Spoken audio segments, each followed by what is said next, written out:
Прашањето за двојазичноста, кое како проблем се долговлекува 2,5 децении од македонската независност, деновиве повторно се актуализира.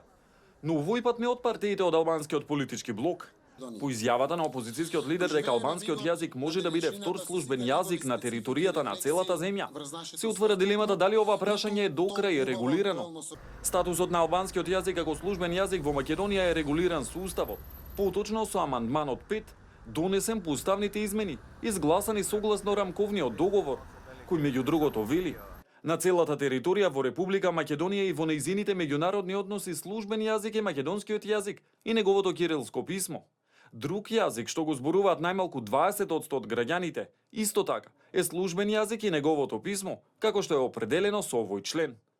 Уште попрецизно, прашањето е регулирано со Законот за употреба на јазик што го зборуваат најмалку 20% од граѓаните на Република Македонија и во единиците на локалната самоуправа.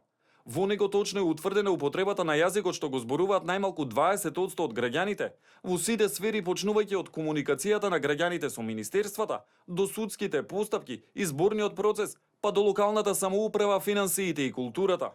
Отука дел од професорите по уставно право се децидни дека материјата е конкретно регулирана и во уставот. Универзитетската професорка Татјана Каракамишева за телевизија Нова вели дека македонскиот јазик и неговото кирилско писмо е службен јазик и службено писмо на целата територија на Македонија и секој друго толкување значи излегување од уставот. Каракамишева додава дека секој граѓанин што зборува различен јазик од службениот може да комуницира со органите на државната власт на неговиот јазик.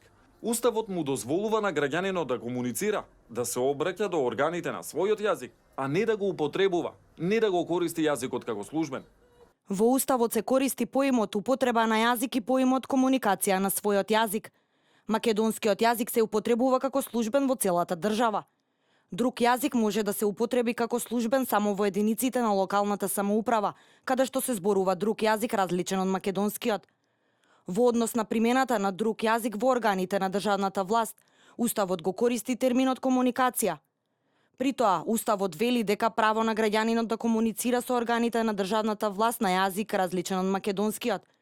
Граѓаните имаат право да комуницираат со органите на државната власт на друг јазик различен од македонскиот, а не да го употребуваат тој јазик во овие органи. За да дојде до измена на вака утврденото, неопходно ќе биде отварање на уставот, за што ќе биде потребно двотретинско мнозинство, додава Каракамишева.